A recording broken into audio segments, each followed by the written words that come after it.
We appreciate the opportunity to speak with you today about regulatory sandboxes and the proposed amendments in Bill C-15.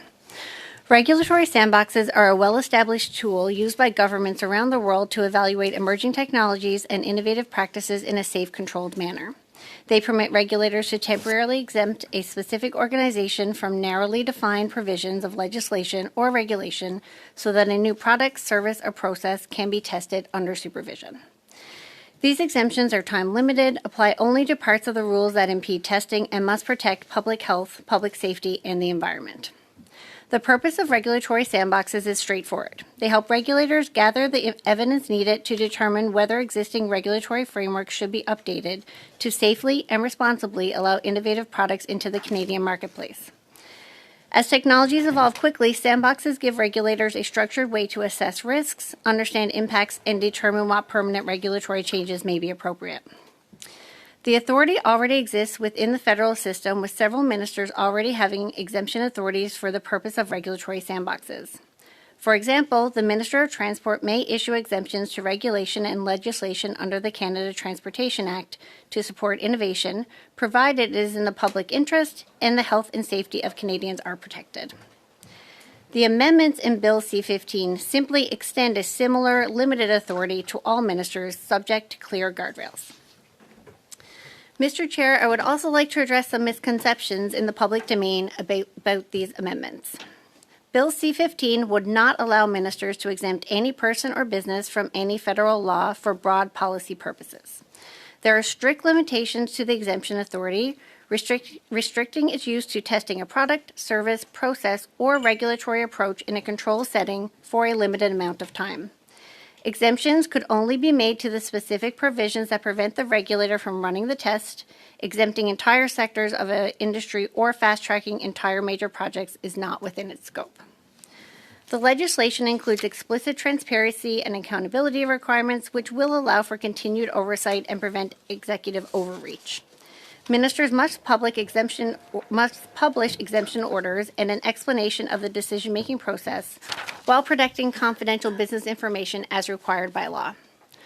Furthermore, the President of the Treasury Board must table an annual report in Parliament listing all exemption orders issued in the previous fiscal year, the rationale for each, and the ministers responsible. This oversight mechanism ensures Parliament is informed and able to scrutinize the use of these authorities. Ministers could not use these provisions to exempt themselves or others from obligations under statutes such as the Conflict of Interest Act. The authority applies only to laws within a minister's portfolio and only for the purpose of testing and innovation under regulatory supervision. As with any ministerial decision, exemption orders remain subject to judicial review. Sandbox testing is not intended to bypass important protections and lead to regulatory changes that compromise safety or environmental standards. The legislation requires that exemptions be in the public interest, that the benefits outweigh the risks, and that implementation plans ensure the protection of health, safety, and the environment.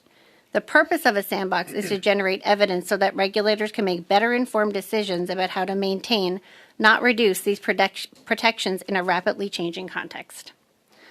Finally, it is worth noting that the measures would not encroach on provincial jurisdiction. The legislation itself restricts exemptions to federal statutes and regulations within the responsibility of the minister issuing the order.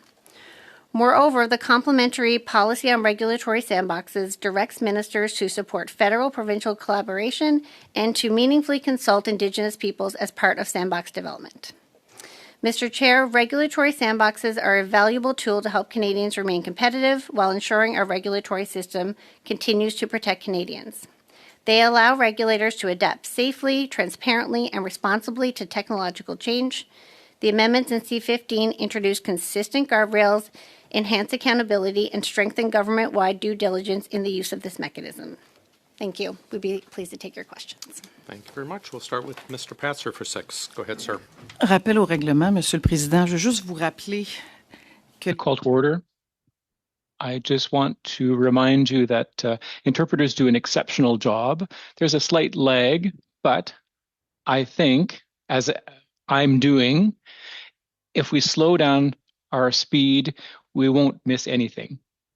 So I just want to remind people of this. I think, in the afternoon, we're a bit more tired. I just wanted to remind you, if you start talking too quickly, it's impossible for the interpreters to do their work in record time. What I was covering at the beginning, but that's a good reminder. Thanks very much. Mr. Patzer, sir.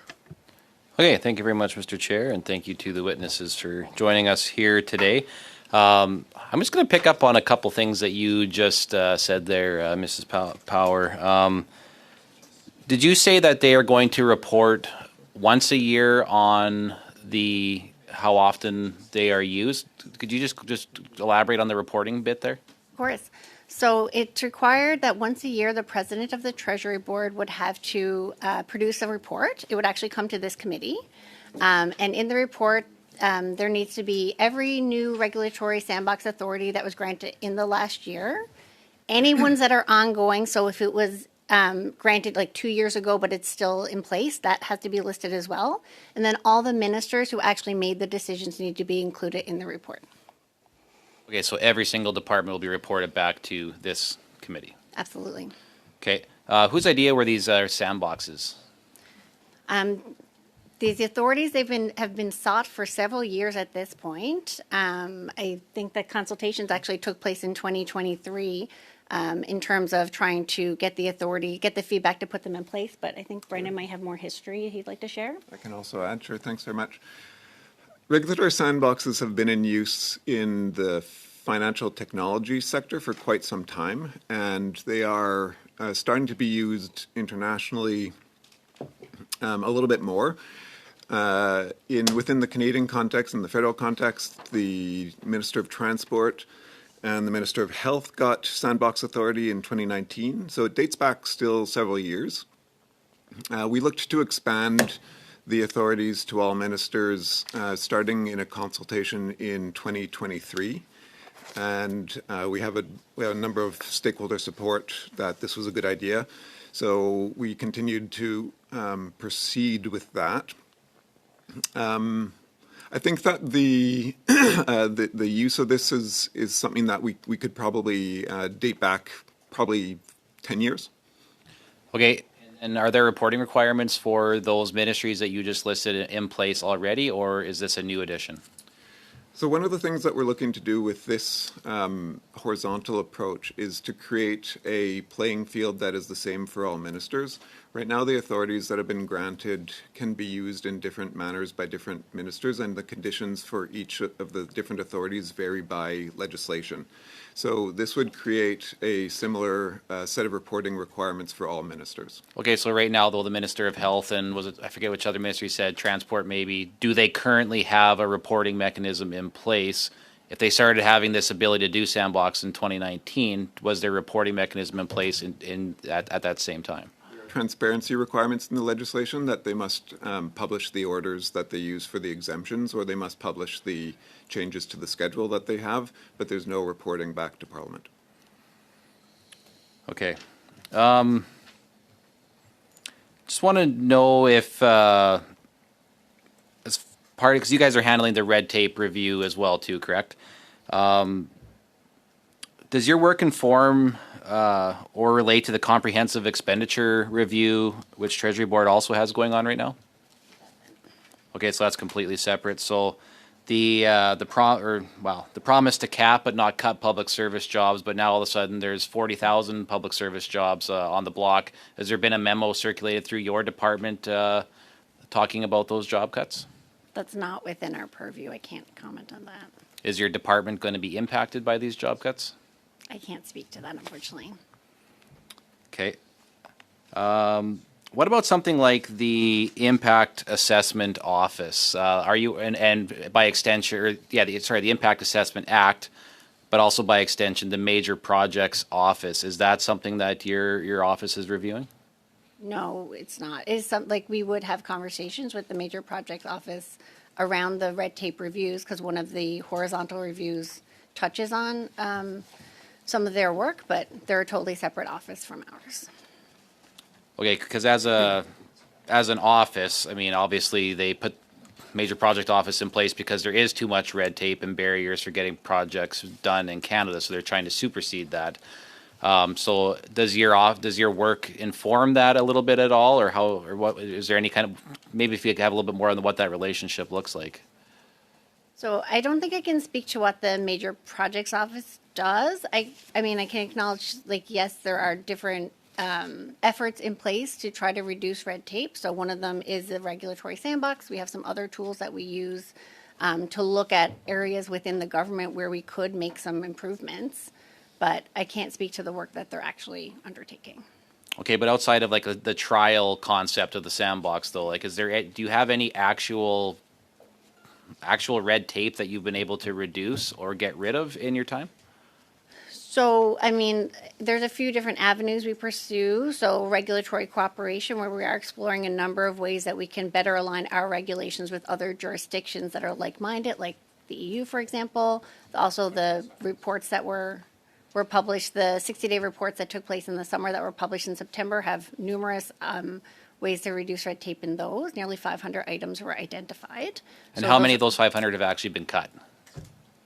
have actually been cut? Sorry, I'm not sure. Like pieces, like figuratively speaking, the red tape. Like there's 500 items. How many of those have been removed? Like how many barriers have been eliminated? So the reports were just published in September, and though it's going to be a public reporting on progress in the spring.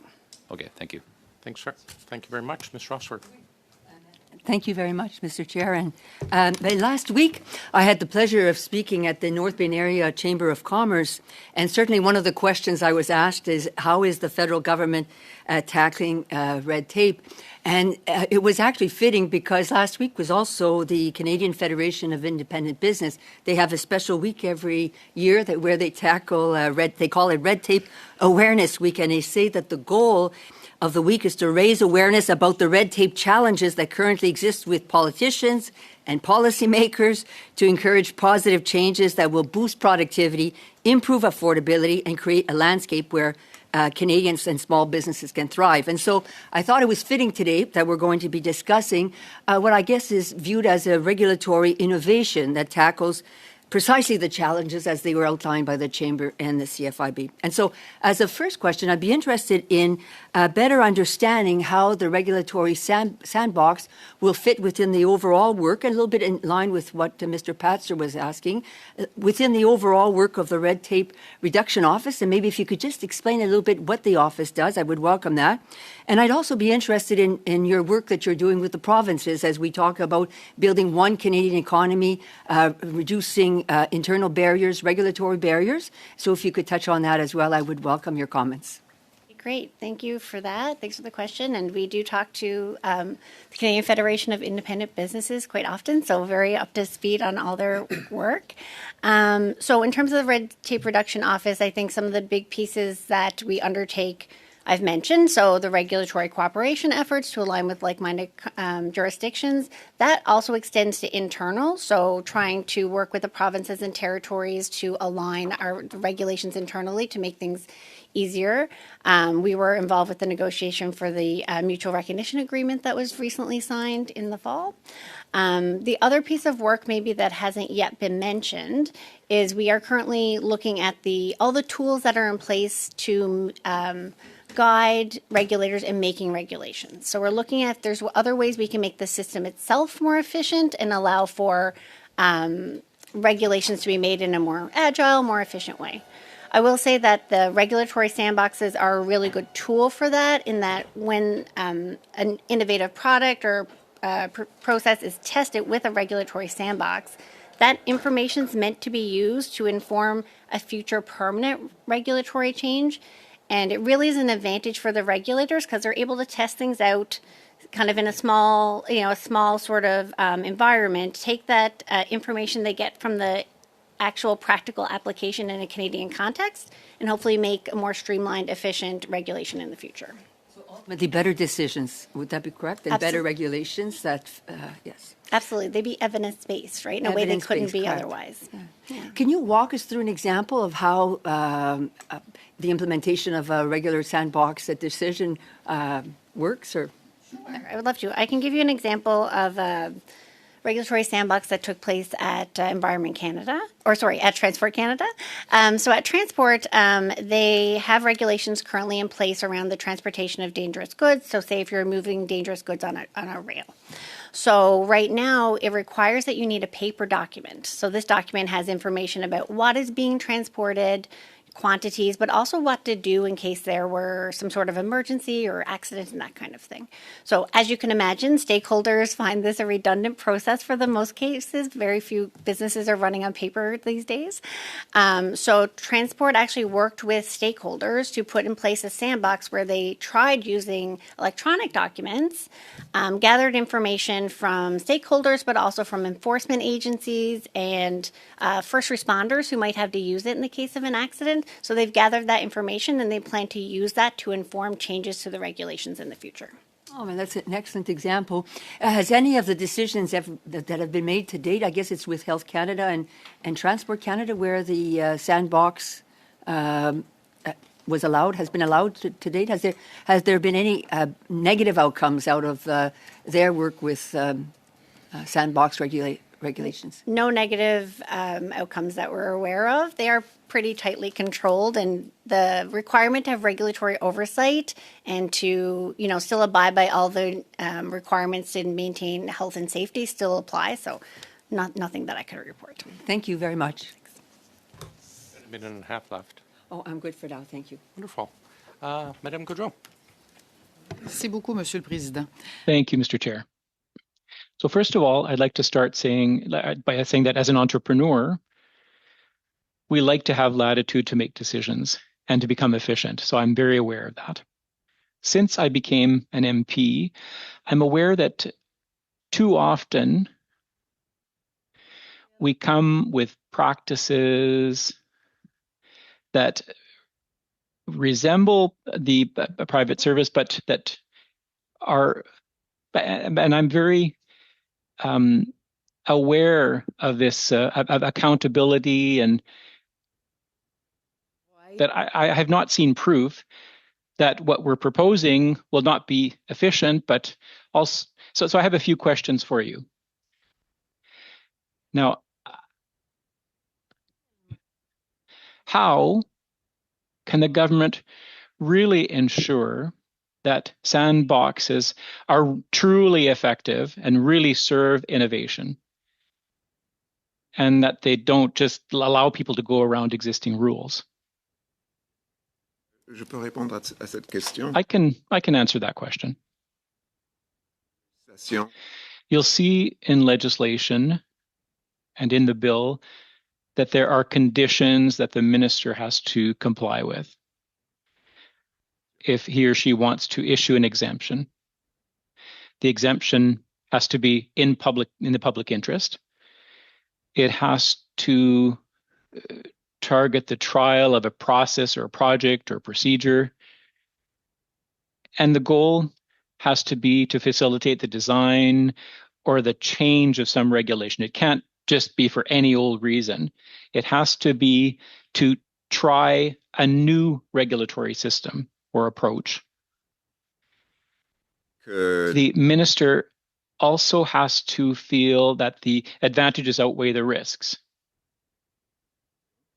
So he has to do that assessment to determine whether or not it's in the public interest. The minister also has to be convinced that there are sufficient resources to have regulatory oversight. De mise en œuvre. And there has to be an implementation plan to manage the sandbox. It's not in the legislation, but you'll see in a document that was shared with the clerk a policy on the regulatory sandboxes. It's a cabinet document, a cabinet policy. And there are all other types of, there are many other regulations that people have to use when in the implementation. So consultation with the stakeholders, for example, with the First Nations. Transparency conditions, how to consult with the public, how to share the information with the public. It's more practices about how the government operates In legislation, what you'll see is more permissions about how to issue the examples, or the exemptions, rather. So I imagine that when you're preparing to a change, there's a list to be checked off. Okay, yes, we've consulted, blah, blah, blah. Now, in terms of transparency and disclosure for parliamentarians, what is the mechanism? Is there a square or that says that, you know, as a member, I'll be aware? I'm very worried about the potential abuses here. Thank you for the question. In the policy, we're asking regulators to do consultation in advance. There's a mechanism called Forward Regulatory Plan, and I apologize for using English, the FRP. It's a plan that's published on an annual basis with, you know, what the regulatory changes will be for the next 2 years. And regulators are supposed to include the sandboxes in those plans, which are shared with the public. Every time an exemption is used by a minister, information about that exemption must be shared with the public.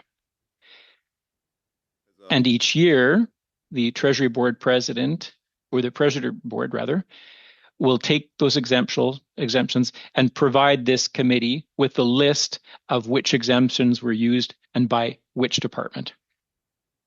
I have a few sections left, but I have to say that honestly, I find that this is insufficient. It's not sufficient to reassure the taxpayer who's been burnt.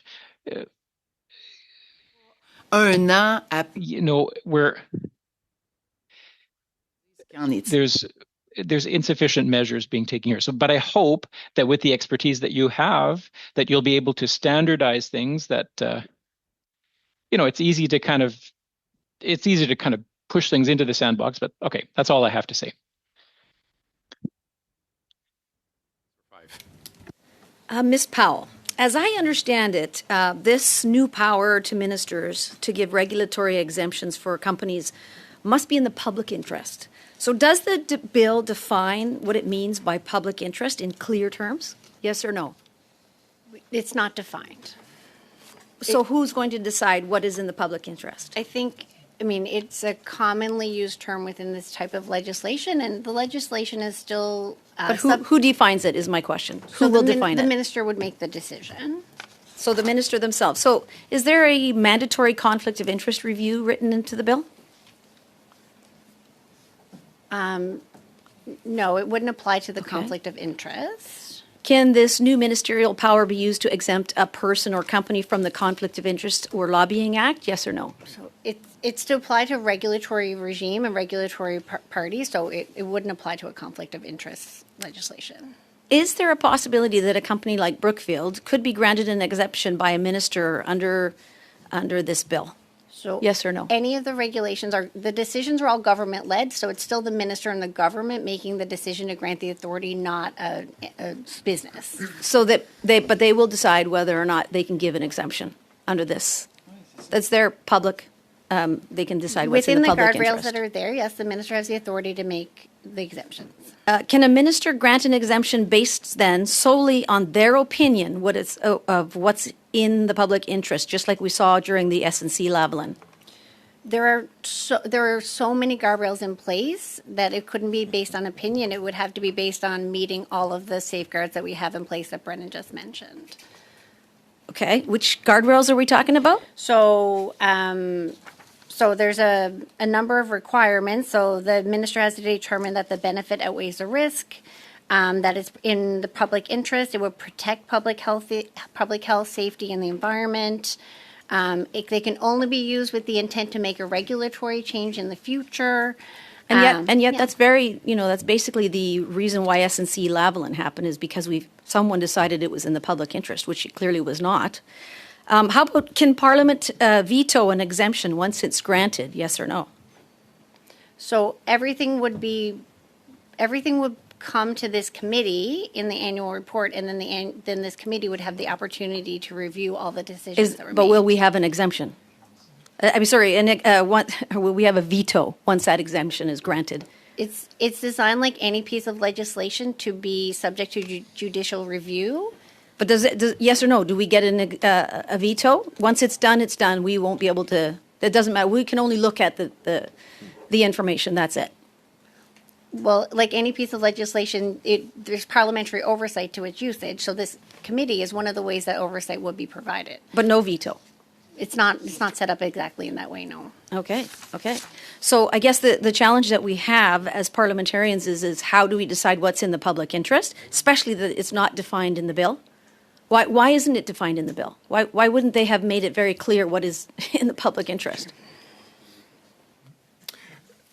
So public interest is a term that's used quite commonly in other pieces of legislation, and it's not defined in that legislation either. So it was a drafting decision that this would not be the place to actually define public interest. Would it make sense that, on behalf of Canadians, public interest would actually be defined so that we're not going to have any overreach on behalf of ministers who can make their own decisions as to what's in the public interest? I can't comment on that. It's not defined in other pieces of legislation either. Okay, well, I don't know if any of my colleagues have any other questions, but that's shocking to me, actually. Does anybody, I have one more minute. Does anybody want to take that minute? Mr. Patzer? Sure.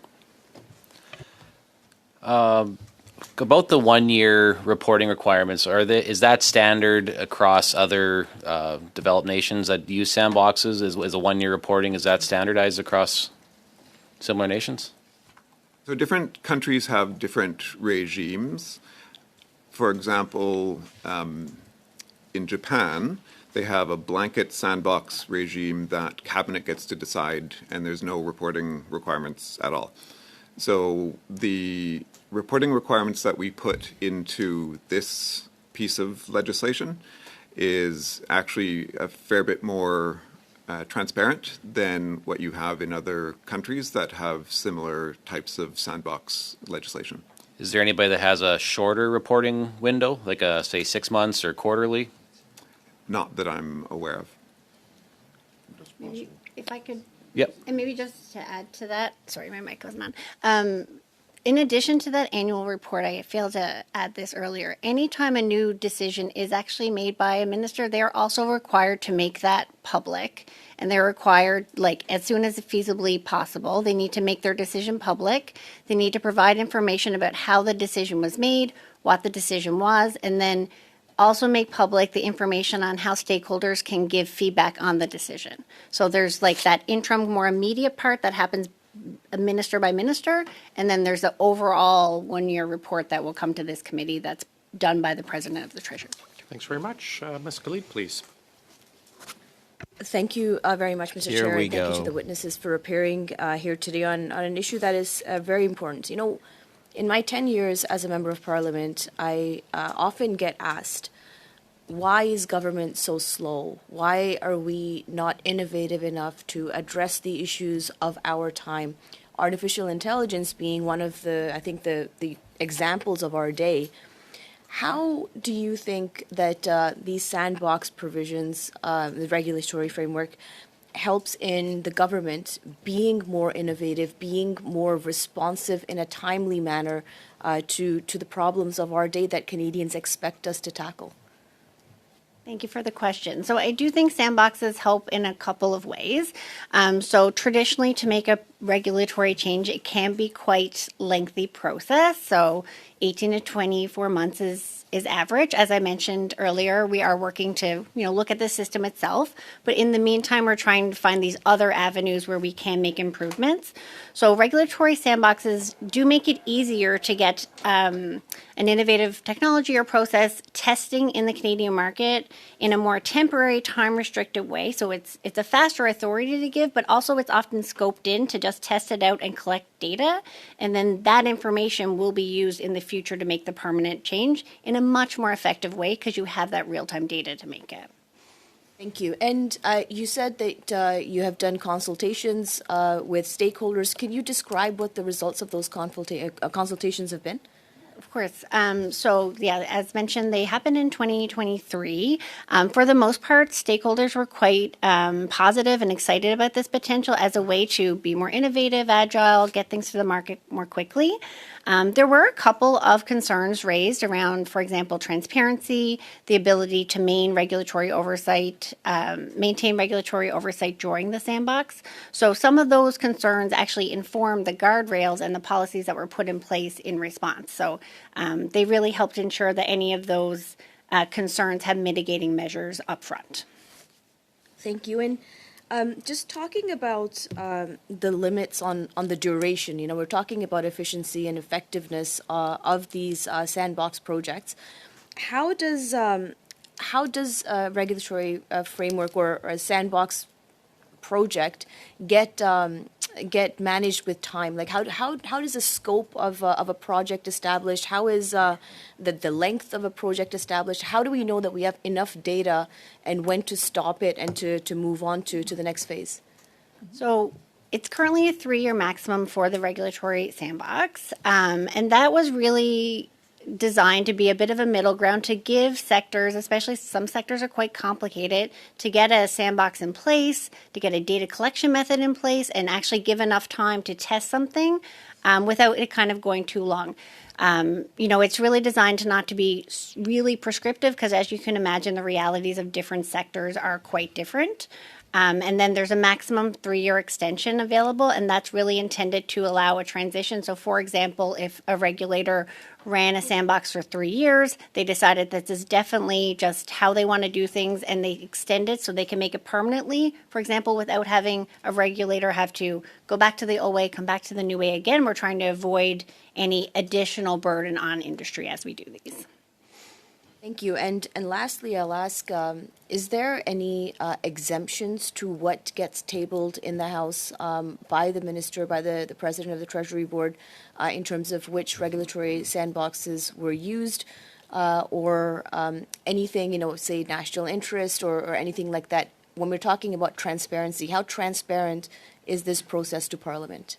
So all regulatory sandboxes must be included in that annual report. If there were details that might be like a sensitive business proprietary information, those pieces might have to be removed, but all regulatory sandboxes will be included in the annual report. Thank you. I appreciate that. Thanks, Chair. We will go to Madame Goudreau now, please. Merci beaucoup, Monsieur le Président. Thank you, Mr. Chair. Let's come back to the definition of certain parts of this. First of all, it's great to be able to say we're going to act quickly. There are superfluous steps and, we'll be able to save on that. That's great.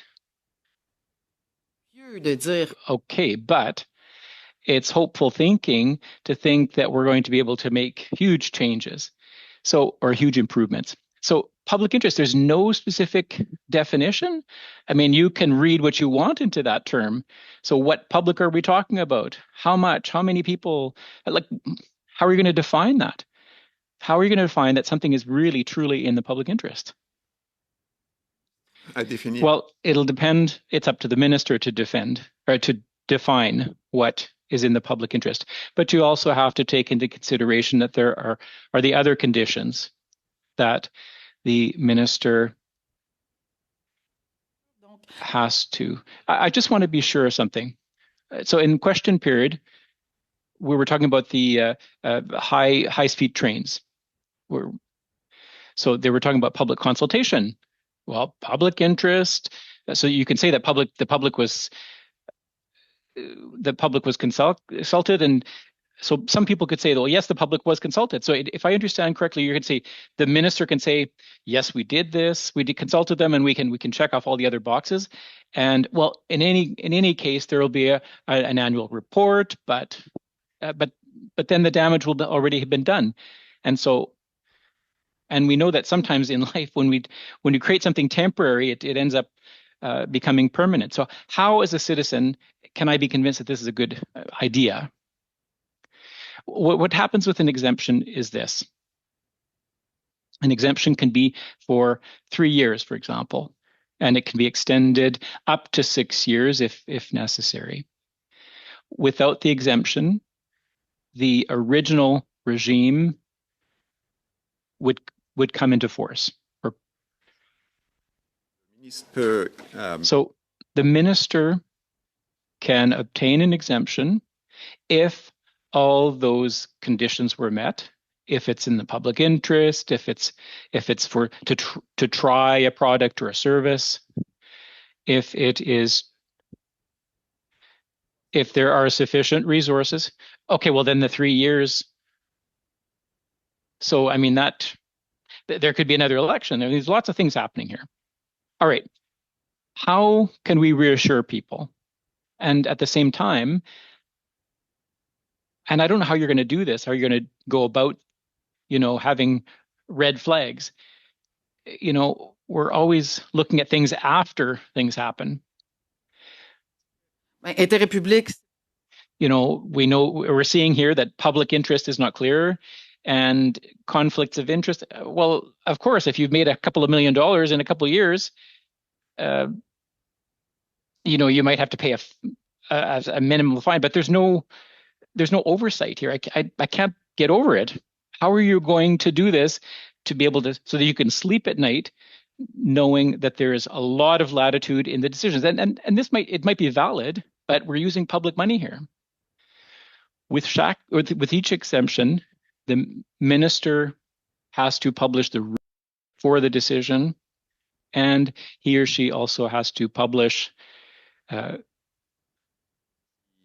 contact information so that stakeholders that may have questions or might be involved or who may want to participate in the sandbox could contact the minister or the department to get information or who could make an application to participate. So with the exemption, there is a way for the public to be involved. Mr. Chair, I would like my name to be written so that I systematically receive all the reports and that I'm at the table to see what's happening. And we're talking about billions of dollars in public funds. Thank you. Thank you, Chair, and thank you to the witnesses for coming. I too share the same concerns as Madame Goudreau has pointed out. There are some significant challenges with oversight here. So, seems like the sandbox idea is another term for we don't like this regulation and we want to work outside of it. Would that be a fair statement? That they don't like the regulations? No, they're actually designed specifically to only exempt from very specific regulations or pieces of legislation that prevent the test. And the test has to be in place in order to inform a future regulatory change.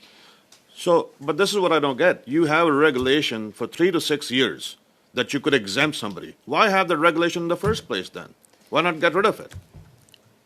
It's often, unfortunately, the reality is the system is quite complicated at this point. Yes, I agree. Right? It's too complicated. Right. So this is one way to figure out how we can safely simplify, I'm sorry, right? New excuse innovations. me a moment. I've got a point of order. Mr. Biddle?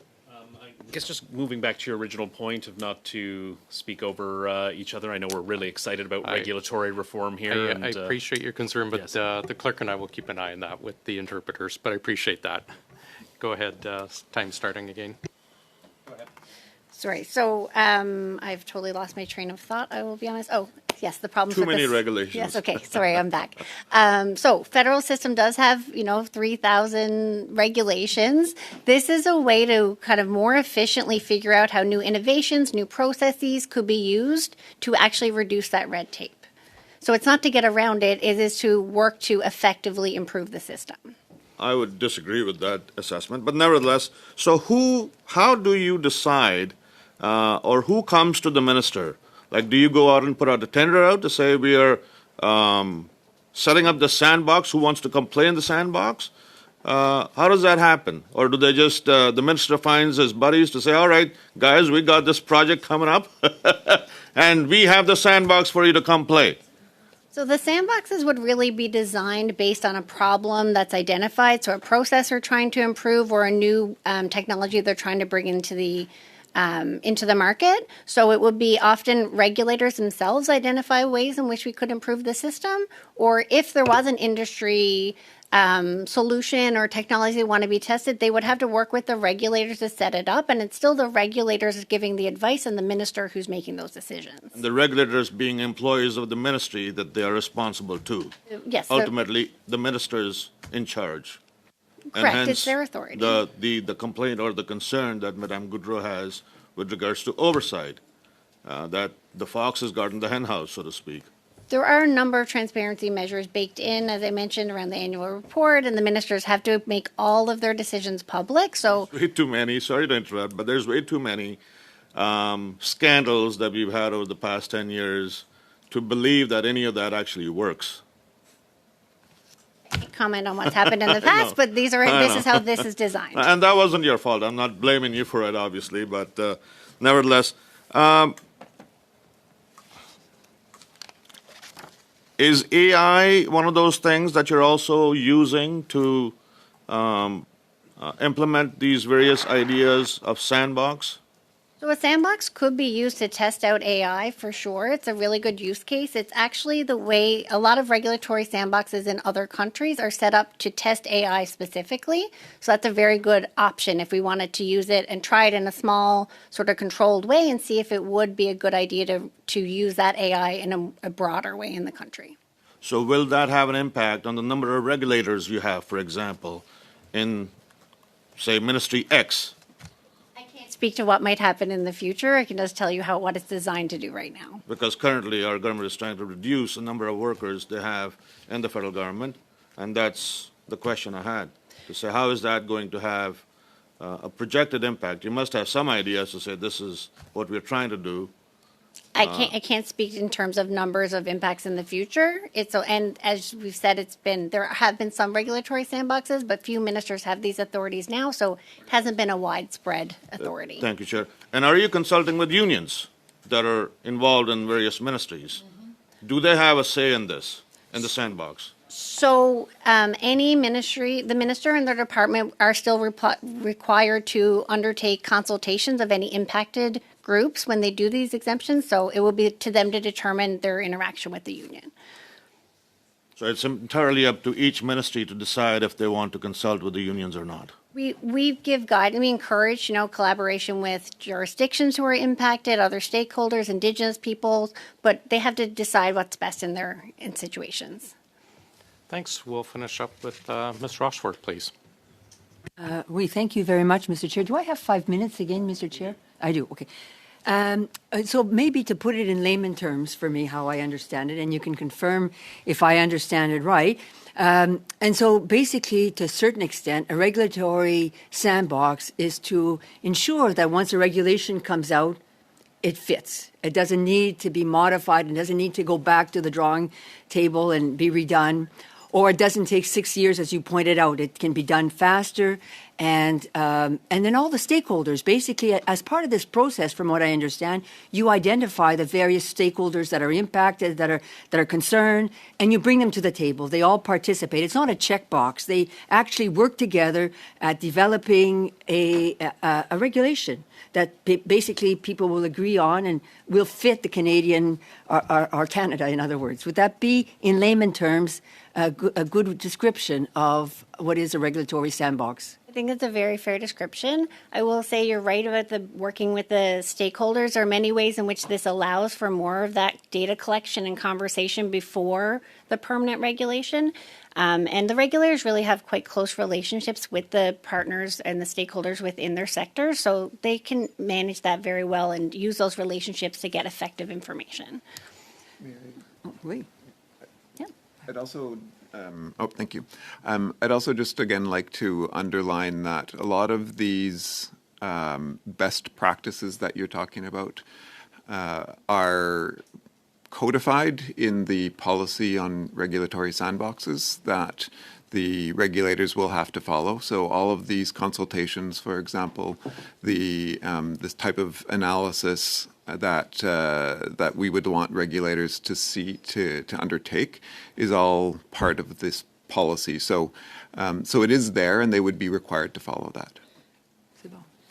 But coming back as well, there was a good question. Madame Jansen, I appreciate the question about in the public interest. And so for me, as I was listening to that excellent question, I was reflecting on that maybe it depends on the situation, on the context, on the regulation. I guess in the public interest would not necessarily be all the same based on whatever it is that we're examining or studying. Would that also be a fair conclusion? I think that's fair. I mean, we did obviously the legal experts who are doing the drafting provided their expertise on what the best wording would be. But the reality is that the different sectors who might use this, so agriculture is going to be very different than transport versus, bringing a new medication to the market under Health Canada, right? So they're very different realities. So the legislation did have to be crafted to ensure those realities were taken into account and really not to create additional barriers or red tape to using it because we were too prescriptive with how it was written. We read a lot about Canada's productivity. They compare us to the United States and how sometimes we're slow as a country to bring innovation and forward. And so, in a certain sense, I view this framework as providing Canada with an ability to move a bit faster. Would that also be a fair statement? Absolutely. It definitely provides an easier way to get innovative products and processes to market faster, get them tested, get that permanent regulation made. And, it's not the right tool for every situation. We have multiple tools in the toolbox, but this is one really good tool that we could use. Also, I was surprised. I mean, I know I mentioned that it's innovation within the government to some extent, but it is becoming increasingly a practice, as I mentioned, in the United States, across the world. I was surprised to find regulatory frameworks in other jurisdictions. You talked about Japan, United Kingdom, and the list can go on in private industry, in Canada's financial sector, and there's all kinds of examples out there. Would that be also a fair statement? Absolutely. There's quite a few international examples. Some countries apply them in quite broad, like we're doing. So all sectors could take advantage and use these authorities. So France, Germany, the UK, Mauritius all have these sort of broad authorities.